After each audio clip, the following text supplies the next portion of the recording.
Okay, so in today's video, I want to share with you guys ang isang loan application na sinubukan ko na guys, and nagpapautang sila up to 30,000 pesos, and opo, approve po tayo guys. And i-share ko sa inyo kasi maganda rin ang utangan na ito, SEC registered sila, and installment basis. So yun po yung gustong-gusto natin sa mga utangan, yung installment basis, para sa ganun hindi po tayo mahirapan. So kung interesado ka sa video ito at kung gusto mo din masubukan, ay patapusin lang ang loan application review na ito para sa ganun makita mo kung goods ba sila ding utangan or hindi.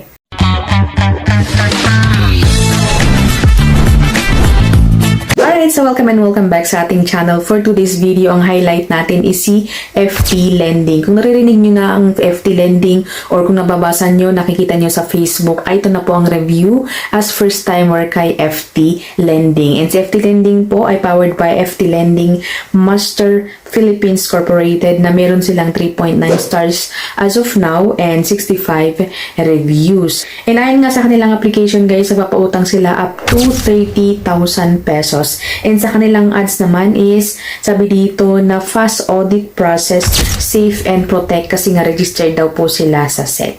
So before we go on guys sa review, ay kung hindi ka pa nag-subscribe, mag-subscribe na, i-hit ang bell button para ma-update ka sa upcoming videos and tutorials, kasi gumagawa po tayo ng mga reviews hindi lang sa pag-utangan kundi sa pagkakakitaan din. Alright, so approve na nga tayo kay FT Lending, opo, at sa halagang 700 pesos as first timer. Kung makikita niyo sa screenshot guys, 700 pesos ang ating approve na amount. And sabi dito, get cash. So syempre get cash. And ayan na nga guys, so 700 pesos from 300 pesos. And ang term ito is 1 term. Pero pag kunyari, lagi ka nang humihiram sa kanila is up to 4 terms po ang pwede nating i-loan term sa kanila. So it's up to us kung ano ang pipiliin po natin na term. First term, second term, 3 terms until 4 terms mga kaibigan. Depende po sa ating paggamit din sa utangan na ito. Yun na nga at 1 term. So 773 ang babayaran natin after 30 days. And as first timer guys, as you can see, ang ating first term nga is babayaran natin in 7 days mga kaibigan. So babayad tayo ng 773. So 73 po yung pinatong sa ating babayarin. So divide natin. So 773 divided by 7, ang ating per day is 110 pesos. 0.4. So medyo malaki, medyo mabigat din naman sa bulsa, pero nasa atin din kung gusto din natin subukan or hindi. By the way, pinapakita ko lang sa inyo guys. But for me, kung nagra-rush po tayo or emergency purposes, ay pwede na rin tang subukan. So mayroon nga silang patong na 73 pesos, pero for me ay trinay ko yung 300 pesos. As you can see guys, 773 nga ang babayaran natin pag 700 ang ating utangin, and ating first payment is 773 agad-agad, and meron silang pinatong na interest of 4 pesos and service charge of 69 pesos. So yun ang dagdag po, yun yung 73 pesos na nailagdag sa ating 700 pesos. And for me as a first timer guys, is susubukan natin yung pinaka lowest na offer, which is 300 pesos. So 300 pesos times 1 term, that will be 331 pesos. So 331 pesos payable in 7 days pa rin. So 7 days po yung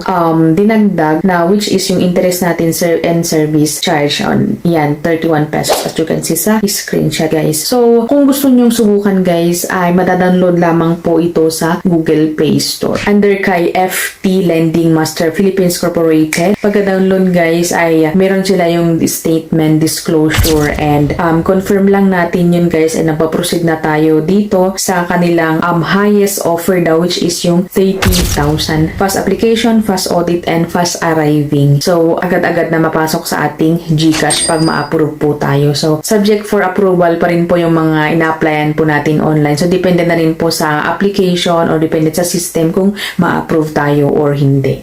This video is not sponsored or not connected to any loan application. All are based from my personal experience. Alright, so hingi sila ng active na phone number, mag-send sila ng OTP para makapag-register tayo, and then next one is magsiset tayo ng password, and next one is, ayan na nga sa screenshot, limit natin 21,700. So bumaba siya kasi kanina 30,000, ngayon 21,700, pero yun po yung ating maximum, pero pag first timer po ay talagang mababa pa rin yung kanilang offer. So hingi sila ng personal information like purpose of loan, educational level, marital status, number of children, residential address, detail address, number of cards, email, and then status of residence kung nagre-rent ba tayo or hindi. And then next one is the status of loan in other apps. So number of loan use, number of overdue, kung meron mga ganun guys, ating work information. So job type, monthly income, payroll date, length of employment. And then meron din sila dito na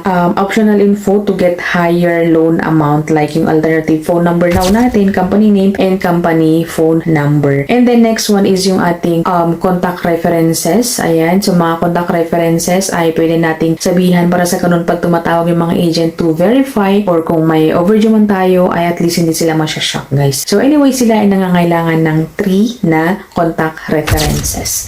Meron dito na 4 pero optional yun guys. Pero kung gusto natin ay lalagay natin. Pero for me ay hindi na lang guys. And then next one is yung pa-facial picture natin. Pa-selfie ni Mayor, ganun. And then next one is yung ID information na. So ID type, first name, last name, gender, and yung birthday po natin.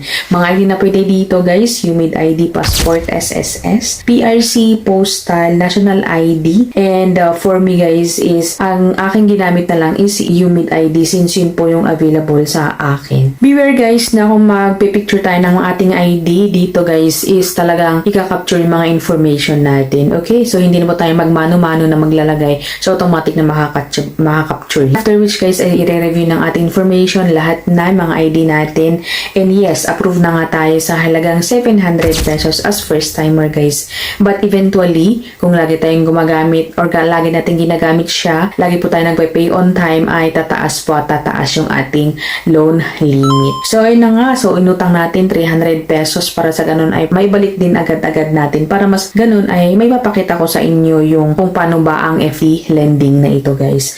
So ayun, 300 pesos payable in 7 days and 1 term lang po siya since first timer po tayo. So kung bet nga natin yung 300 pesos ay mag-add tayo ng withdrawal channel natin, so e-wallet and yung mga bank card natin, and after which guys is meron yung dito na pa-selfie. So before natin kukunin yung pera is magsa-selfie po tayo.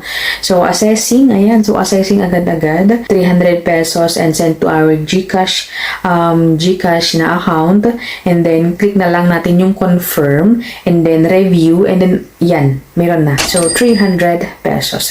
So ayun guys, CFT lending, so apakadaling applyan guys, but depende rin to i-approve ng system yung mga information natin. So subject for approval pa rin po. And CFT lending ay meron din siya sa SEC.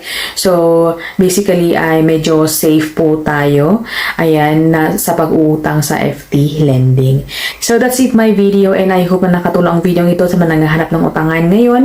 Pero lagi nating isipin guys, ng utang ay utang at dapat pa rin itong bayaran, at wag po kayong mag-farm guys kasi nga may tendency po tayo na mabablock po tayo sa CIC, and syempre kasi nagre-report din sila sa CIC mga legit na utangan guys. So again, thank you for watching, and if you wanna know more sa mga utangan na legit guys ay andyan lang po sa aking video, or maglalagay po ako ng link dyan sa taas para sa ganun ay hindi na po kayo mahirapan guys. So again, thank you for watching. See you on my next video.